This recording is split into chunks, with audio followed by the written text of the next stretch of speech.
Thank you for joining me for Leaders Lift, episode 16. I'm Greg Cunningham, and I'm excited that you decided to tune in for this episode. But I have a question for you. Have you given any thought to retirement? Now, for those of you that are early in your careers, that might not be even something that you can imagine. For those of us that are closer to retirement than we are to our first job, you do start thinking. And I'm not talking about trying to plan for financial retirement. I'm talking about thinking about what you will do when you don't have a clock to punch, team to manage, deadlines to meet, a commute, or any of those other things associated with your careers. Now, I've often just dreamed of chasing the grandkids, spending all my time camping and hopefully biking, sitting by a lake with a fishing pole and a good book, or just being able to wake up and not have a list of things that need to get done that exceeds my time or ability. That's what life is like right now. Those are nice dreams, but I don't know that that will ever be a good thing for me. As I've learned more and more about myself, and as I've gone through a couple of layoffs, I've realized that I don't do well with downtime. That got me looking back and thinking about times when I have taken 10 days or 2 weeks off just to take time off with no real plans. Think about maybe the week between Christmas and New Year's, because I would generally take that time off just because everybody else took that time off too. This even got me thinking about weekends before I was self-employed and how my Saturdays would go when I didn't have chores or specific plans. Then I expanded my thinking to the times when I've just tried to dial it back for an evening or just doing an easy day. I also thought about how much effort I had to put in to learn to relax when I was out to dinner with my wife. Why do I say that? Well, when we were living in Houston, we set aside Friday nights for date night. Some Fridays we went to the temple and others we went out to eat. And a lot of the time we did both. I remember when we first started doing it, how busy the restaurants we would go to were. It was not uncommon to have a 45-minute wait for a table, and this was pre-pandemic and pre-get your name on the waiting list. I used to get super frustrated at the waste of my time, and we would always look for the least busy restaurant. But at one point, I realized that it wasn't really a waste of time. That actually gave my wife and I time to talk about what was going on in life and just take a breather. Something neither of us got to do much at all during the week. Once I got that in my head, we would just pick a place to eat, and unless it was a crazy long wait, we just put our names down and waited. Now, to tie back into the retirement question, I have found myself asking how I will make my time once I retire relevant. And that's what I want to talk about today. Let's talk about what that means, how it can make a difference in our lives, and even a bit about how to find relevance. And this won't be just for retirement, but it's something that we can do that will make a difference every single day. Before we get started, I just want to say thanks to those that have followed or subscribed to the podcast. Also for those that are connected with me on LinkedIn or follow the show on Instagram or even YouTube. Did you say YouTube? Why, yes, I did. I've started posting the episodes to my YouTube channel. You can find that link in the show notes, but it's basically Leaders Lift on YouTube. I don't claim to be a video expert, and I don't have time to make the production look like a giant budget program or feature film. But I've gotten feedback that folks like to just throw it on a TV in the background while doing different things. With the video, I can also add in slides, so if you're more of a visual learner, you can see those as well. And then also a reminder, wherever you subscribe or follow, share the show or give it a review or rating anywhere you listen or watch. That's a great way to help others on that particular platform find the show. And if you haven't shared it, I'm sure you can find at least one person in your circle that could benefit, maybe from this episode or one of the previous ones. Just hit that share button and send it off. After I got laid off in December of 2019, I started a consulting business. And it was going okay, but I could tell that it had the potential to fizzle out just a bit. The pandemic just wasn't a great time to get that started. About that time, I was approached with an unexpected offer to explore joining a product team. I had zero product experience, at least formal product experience, so that was kind of a surprise. But I had previously worked with this team, so I thought it was at least worth exploring. As we went through the process, I was actually kind of nervous about being a product manager. I know that at least one person on the interview panel was a hard pass on me joining the team. That didn't help me feel warm and fuzzy, or that I could really be successful. But the VP doing the hiring had an ace up his sleeve. He helped me see how my skills were relevant to the job. He helped me see how I could make a difference, and it wasn't just some accidental or haphazard thing that he did. As we got close to the end of the process, he was very deliberate in pointing out exactly what he was looking for me to do. Yes, I would need to learn about product management. Yes, I would need to do more influence leadership than I had been doing recently. And yes, I would need to adapt to a whole bunch of other things. But he went into detail about how my experience in the mortgage industry would help them build the tool that they were looking to build. He shared how no one on his team knew closing packages or processes like I did, and that not only would I be able to lead the development of this specific feature, but I would be expected to help them dive deeper into the mortgage industry as well. Beyond that, he also did the things that made me realize that I was the person they wanted, not just someone with similar experience. So I felt that my skills were relevant, but I also felt that I was relevant as an individual. That made a huge difference, and it made it super easy for me to decide to join the team. Now, this is just one example of how figuring out the relevance can turn a situation completely around. It's also a good example of how leaders should help those they lead find relevance in what they're doing as well. Now, before I go any deeper, I want to remind everyone that I have a new podcast out. It's all about getting the most out of life, my big theme right now, through our tech. My good friend Jason and I spent several years working together supporting tech for a major corporation. We learned a ton. Most of all, we learned just how passionate we are about tech and helping others use it. And we also find ourselves in the sometimes unenviable position of being the family, friends, neighbors, etc. IT support person. We've been talking about launching this podcast for a long time, think years, and finally made it happen. The podcast is called Gadgets for Families. Search for it wherever you're listening to this podcast. I'll also have links in the show notes. And last week was our launch week. It went really well, and we dropped multiple episodes. We covered phone security, remote work gear, what our current tech looks like, and our tech origin stories, some stories from when we first started getting into the tech business. We would both love for you to give it a listen and to let us know what you think about it. I'm sure you'll find something in it that will help you get more out of life and things that will help you with your leadership and personal development. All right, let's start off by defining relevance. I don't want to use the typical dictionary definition. To me, relevance is about having a meaningful purpose, or two, or three, or many, many more. Most people, when they think about a purpose, like to go really big, and that's fine. We definitely should have one or more big purposes in life that we are working towards. But beyond these big, sometimes overarching or life-defining kinds of relevance, we also need to have medium-sized and even small purposes. And we'll talk about those a bit more as the episode goes on. Now, some of you may be thinking that this sounds an awful lot like goals. The kinds of goals you may be setting in life or during performance review cycles or something similar. But let's think about that for just a minute. We set goals all the time, whether we set them formally and write them down or just have them in our minds. The day I wrote this was my day to go for a walk, and as I got started, I set a goal to improve my pace on that walk and to do that 2 or 3 more times during the week. So that was my goal. But in my mind, that's not what I mean by relevance or meaningful purpose. It's not just the goal, something that I want to achieve. Relevance goes deeper than that. So was my walk relevant?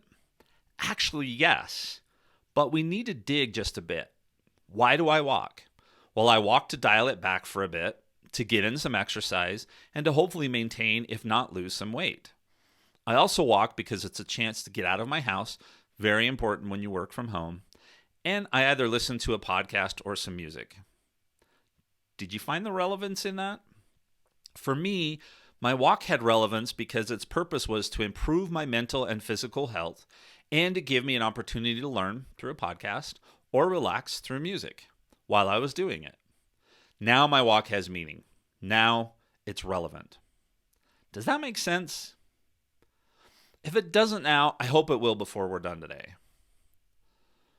So what kinds of meaningful purposes or relevance should we have in our lives? I've used some examples of types of relevance so we could define it, but let's dive in just a bit more into what kinds of relevance or meaningful purposes we should look for or have in our lives. First, we need to find meaning or relevance in our life in general. Think about the kind of person you want to be or what you want to leave behind when you move on from this life. Do you want to be remembered as a great spouse, parent, leader, business person, individual of great faith, etc.? Those are the kinds of things that help us find relevance and meaning in our life in general, and they become those overarching purposes for our life, something that we can align everything else to. Now, once you have an idea of how you want your life to be relevant, then you can start looking to find meaning and relevance down a level from that. Relevance in situations, relationships, and things you do that help you achieve or pursue those larger purposes. These are the kinds of things that are a means to an end versus being a final destination in and of themselves. Think about getting an education or training so you can excel in your career and can provide for a family, or dating so you can understand better who you would like to spend your life with, or working on your own personal development plan so you can become the kind of person or leader you want to be. Another good example is something we've talked about extensively over the course of this podcast, which is the relevance that can come out of having your own personal or leadership development plan.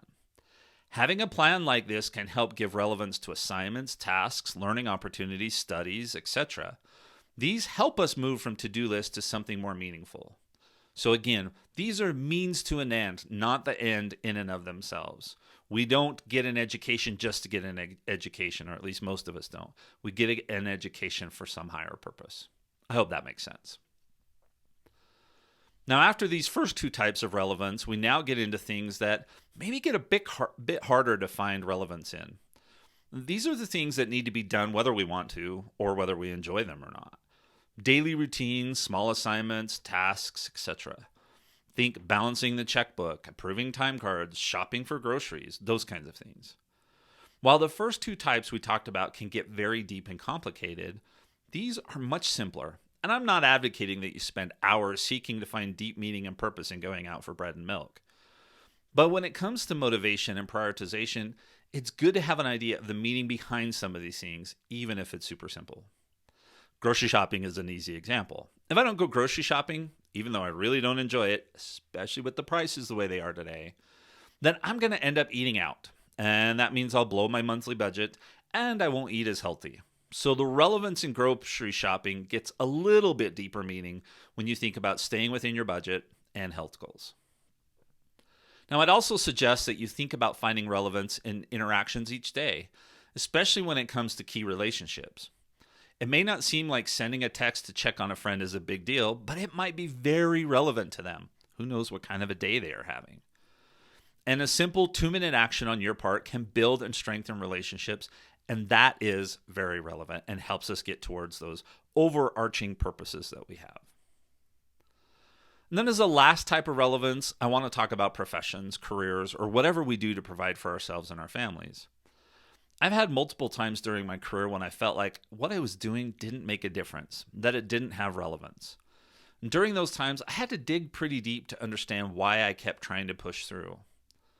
Once I remember bringing several copies of family pictures to my office and putting them directly behind my computer monitor so that I could see my family and remind myself that the real reason I worked in general was so that they could have the kinds of lives that I wanted them to have. That was, and still is to a certain extent, the core relevance in why I work today. Before I talk more about relevance and share a bit about where I am with relevance in my life today, I want to remind you to check out my show notes. If you're in Apple's podcast app, they are called episode notes and can be found by scrolling down underneath the podcast cover art. If you're in Overcast, which was one of my recommendations from last week, swipe the art to the left and you can see the show notes. If you're listening on the web on our podcast site, just click on the button that says Read Show Notes. There you're going to find key takeaways, timestamps you can jump to, as well as links to all kinds of resources. On our podcast side, the links don't show as underlined, so you need to just mouse over things like the items under resources. Then the links will show for you to click on. I always put links to things we talk about, as well as my main website, social media accounts, and ways that you can support the show, such as a Patreon membership or dropping a tip through Venmo. Check out those notes when you get a chance. Now, eventually, I want to tie all of this together by sharing examples of how I'm trying to find meaning in my life right now. But before I do that, let's cover just a couple of other topics. First, how do we find relevance when it isn't obvious or we just can't figure it out? This is not something I find myself having to do all the time, but when I need it, I really need it. And that's most often when I'm getting discouraged and having a hard time pushing forward, or when I finished up a major project and I'm not sure what to do next, or when things just don't seem to be going well. I also need this when I'm running out of steam, but can't really dial it back the way I need to. My first suggestion here is that you need to get really good at digging into the whys behind the things when you need to. Get really good at digging into why this is important, why I'm doing it, what purpose it has, what difference it makes. Like in the grocery store example above, you had to dig just a bit to understand why you should grocery shop instead of sitting on the couch. As another example, let's say you wake up on the wrong side of the bed and just have zero desire to tackle the day's challenges. It doesn't matter if you imagine going to work or dealing with the craziness of a family or anything else. You just don't want to deal with those challenges. This happens to all of us at certain times. If that's the thought you have, if that's the thought that pops into your head before you throw back the covers, you're at a crossroads. You can start down that negative pathway and entertain thoughts like, I don't have anything important to do today, or no one will miss me if I call in sick, or the kids can fend for themselves, or. And from my experience, if you let yourself get too far down that path, it gets hard to turn around. Now, even if you get yourself out of bed, those thoughts can stick with you, and you could just have a bad day all day long. The other choice you have is to recognize what is going on and simply ask yourself what you can do today that will make a difference to someone or in some situation in your life. Sometimes it will be something simple that comes to mind. Other times it could be something super important.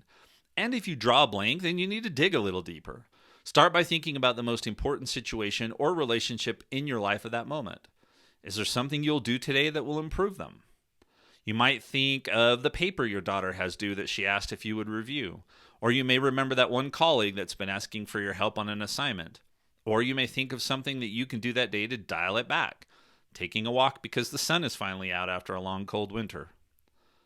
One or more thoughts like that can help you get out of the negative thought cycle and find some relevance, small or big, in your day.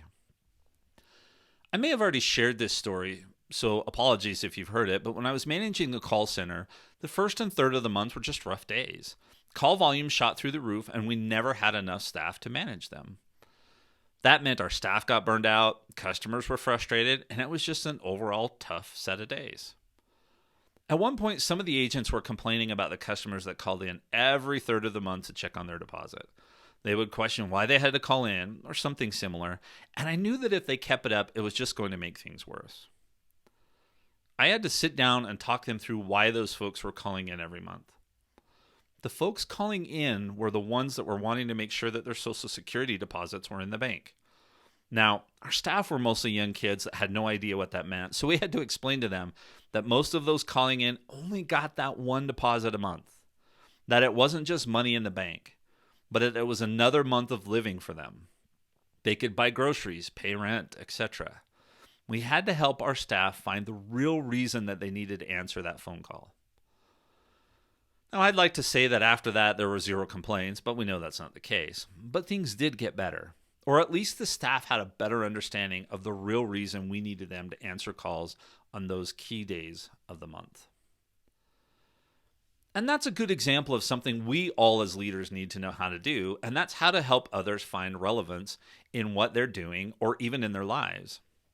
If I think about one of the best reasons to be a leader and to do all the things leaders should be doing, development plans, one-on-ones, team building, family vacations, family councils, date nights with spouses, one-on-one time with kids, etc., that would be to help others look for and find relevance in their lives. That could be on a daily basis or much, much more. The whole purpose of this podcast is for me to pass on what I have learned about helping others get the most out of life. Step number one in that should be helping each other, sometimes ourselves even, to find those higher purposes and then work down through all of the other levels as well. I've spent basically 15 episodes, give or take, talking about the tools that I use to help others and myself do this. Getting to know ourselves better, motives, personality styles, building trust, building relationships, working on our own development plans, learning how to dial it back, overcoming fear. These are all tools that you can use to help others find meaning in what they are doing, and you can help you use those to help yourself find that meaning as well. Now, there are a couple of other things I've learned to do to help me find relevance. This applies more to the lower level relevant things instead of the big ones. First, I've had to learn to trick my brain just a bit. It's kind of the same thing as digging into why it's important to go grocery shopping. I have to do this almost every time I know that I need to dial it back just a bit. I have to trick my brain. I'm not talking about the times where I have a family vacation planned. While that is a form of dialing it back, my brain sees the relevance in those pretty easy for some reason. What I'm talking about here are the times when I know I need to take a break for an hour or two, or when I need to take a Saturday and defrag. I mentioned right at the beginning of this episode that I don't do well with downtime. When I think about my retirement plans, it gives me a headache because I know I'm going to need relevance when I retire. Now, right now, on these smaller dialing it back scenarios, I have to find ways to trick my brain into thinking there is relevance in doing nothing. Now, you and I both know that sometimes we need to just rest. Sometimes we need a Saturday that's not filled with ball games, family commitments, yard work, and house chores. Logically, that makes sense until I get up on that Saturday morning when I know I should not be trying to tackle that massive list. So what do? I have to fill my to-do list with dialing it back things. I need to have a book to read, a game to play, a show to catch up on, or have my hammock ready for a nap. I have to trick my brain into thinking those are the absolute most important things for me to do that day. I can't think of them as ways to relax or dial it back because if I do, my brain will deprioritize them and I'll just feel guilty for not tackling the things I think are most important. I don't know if that makes sense, but it's something I have to do. I had to do it this last weekend. We've had a flu bug going around the house, and I really shouldn't have been doing much of anything on Saturday, but I knew the lawnmower needed to be fixed and had a couple of other small things that I needed to do. I still ended up working on the lawnmower, but the rest of the time I just had to convince myself that the number one priority I had was taking a break, trying to rest, and trying to relax. I did okay, and I feel better, but it's not an easy thing to do. I have to constantly work on tricking my brain. Now, the other thing I have to do, and it's probably another method of tricking my brain, is tie unrelated things into one of my primary motivators, and that is the need to solve problems. I've talked about this. I'm a problem solver. When we go camping, I know I'm going to have downtime. That's fine. But one of the ways that I trick my brain into being okay with it is to turn simple things into problems to solve. Packing the trailer becomes a problem to solve. Setting up camp is another problem to solve. Planning which rides on which days, another problem. I found that if I can identify the right amount of these types of problems, I can overcome this need for relevance and dial it back at the same time. I think this is the same reason that when we have family barbecues, I'm the one standing at the grill. Now that I think about it, the same thing went for company picnics, church socials, and anything similar. I go crazy if I'm just there to eat and socialize. But if I can be the one cooking and making sure everyone gets enough to eat, that's a problem I can actively solve. On a side note, that also takes the pressure off of me having to mingle and do small talk with everyone. The introvert side of me gets energy from standing over the grill alone, and I get just enough people interaction to not come across as aloof or anything like that. So another way that I trick my brain. So why do we need relevance, and what happens when we find it? I don't know if you picked up on this, but relevance really becomes the driving force behind us being motivated to do something or to become something. My son is this way for school and most other things. If he doesn't see the meaning behind something, then he will either skip out on it entirely or give it just the minimal amount of effort. High school classes have been like this for him. Most of his classes, he just doesn't understand why he has to take them, so it was a struggle to get him out the door. But in some of his classes, he either built a relationship with the teacher, or the topic was interesting, or he could see how it was a means to an end. So in those, the relevance was meaningful relationships, feeding his curiosity, or help him move down his chosen path. I've also mentioned how much he plays soccer. He's the goalie, so he's not the one running miles every single game. His nemesis in training is cardio, specifically running. He hates it, and since he plays the one position that doesn't have to run a lot in the games, he has a hard time understanding why it's relevant. Does that make sense? Now, the other thing that relevance does is help us to align our lives around a larger purpose. This is the point of a personal or leadership development plan, but the best plans won't do any good if we can't find the meaning behind each piece of the plan. When we start by figuring out why we want our lives to matter, and then work our way down to why I need to get out of bed today, and align those as much as possible, life can really take on new meaning, and so can those development plans. Well, I want to wrap up today's episode with just a few examples from where I'm at in life right now. It's always easier, at least for me, to get stuff out when I can give some personal examples. So I want to talk both about the podcast and my overall business, as well as my personal life. If you've heard enough stories or personal examples for today, feel free to jump to the end. But this is always easier for me to double check to see if I'm making any sense by tying it into my own personal experiences. Well, just a quick reminder, I was laid off in September of last year, and instead of going for another corporate job, I decided to ramp my business back up. That's been a big change because I'm really in charge of my own time, and I don't have a boss.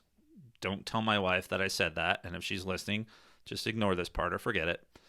Telling me what to do, when to do it, and setting my direction and goals. And actually, I love my wife. She actually doesn't do that. We work very well together, and we collaborate way more than I thought maybe we would in life. So I better just stop there. While there are plenty of problems I could be solving right now, and I'll get to a few of them in a minute, I also decided that I needed to take some of this time to work on things outside of work and career. My own personal study, which is relevant because it's helping me become more of the person I want to be, has consumed a much larger portion of my time. That's not always easy because I think of what I could be getting done with the business during that same time, or even that I could sign off earlier in the day. It was 7:30 at night as I was writing this episode.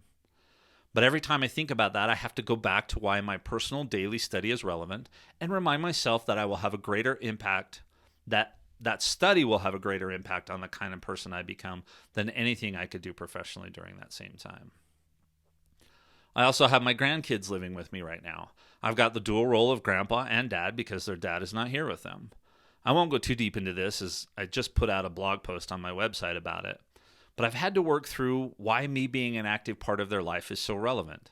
Finding that relevance has helped me set aside work at times so that we can just play, or to try and help more with some of the household stuff because my wife is crazy busy with those 3 little ones. All of that takes time away from building my business, but it's way more relevant. But it didn't come easy, and after a year, I think I have a better balance on it, but I still need to work on it, and it's still going to take some ongoing deliberate effort. The other thing I've had to work on from a personal standpoint is around problem solving. I love to solve problems, but what I had to work through in my mind was to realize that me helping others learn how to solve problems was way more relevant and meaningful than me just solving the problem. Simple example, my son is getting ready to go to college, and his shower was draining very slow the other day. I went in and started pulling the drain plug out and then digging in to see what was making it drain slow. When he saw what I was doing, he asked if he could finish it up. That reminded me that I was solving the problem instead of helping him learn how to do it. That resulted in me talking him through how to take apart a sink drain, and then he finished cleaning out the shower drain and put it back together. Great learning experience for him and me, and now he can do it in his own apartment when he moves out here in just a few months. But that's not always easy for me. I liked being known as the problem solver, but that's just not as relevant as helping them learn how to solve their own problems. It doesn't really matter if I know how to clean a drain when he's off to school, but it is relevant if I've taught him how to do it. Let me share just one business example with you as well. While I would love to say that this podcast has gone viral in the last few months, it hasn't.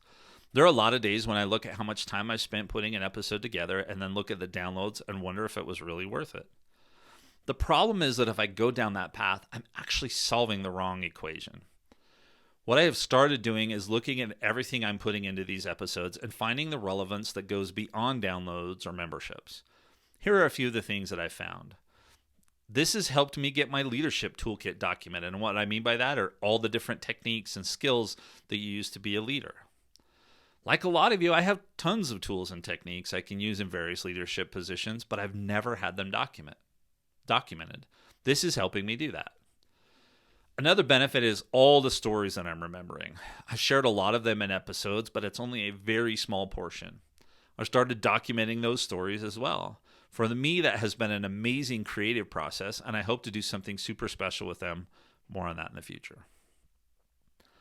I've also been learning as I put together the show. Just learning how podcasting works was huge, but I've also been learning about marketing, improving my writing and storytelling skills. There really hasn't been a day that's gone by where I haven't learned something new. And I can't say that for all of my professional experiences. There have been lots of problems to solve. Some are tangible problems and others are more theoretical or creative problems.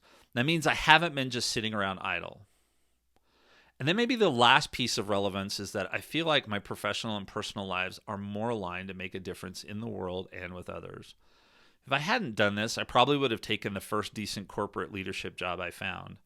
That would have been fine, and I could have worked with a team and used all the things we're talking about. But I think about it this way. If I can make this work in the long term, my business, the podcast, then I'll have the ability to influence more individuals than I would have had in a corporate position. Not only that, but I'll be able to focus on my personal relevance of being a better husband, father, grandfather. And maybe not quite as important, but still big, I'll be able to do the kinds of fun things I want to do. Work while I'm camping, do the tech podcast I've just started, travel with my family a bit more. All of those things give meaning to what I'm trying to do, even if it's going to take a long time to get there.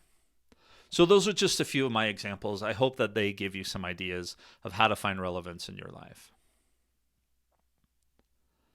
Well, let's wrap up, and I hope this podcast episode was useful for you.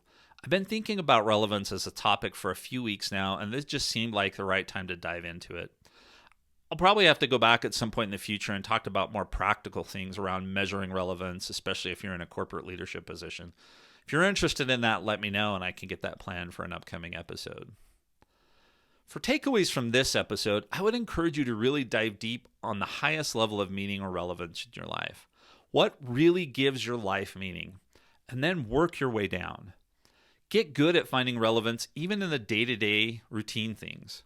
While that may not change the nature of the thing, I still hate grocery shopping and would rather eat out every meal, even though I understand that's not a good thing. It will help you change your perspective and give you additional motivation to continue moving forward and getting more out of life. Don't forget to check out all of the great resources in the show notes. There's a link there to provide feedback on the show, and I'd love to know what you think, hear your suggestions for future topics, or even get questions that I could try and answer on a future episode. So until that next episode, look for the relevance in what you're doing, especially if you can see how you make a difference in the life of someone else by lifting them, and then lift them by helping them find their relevance.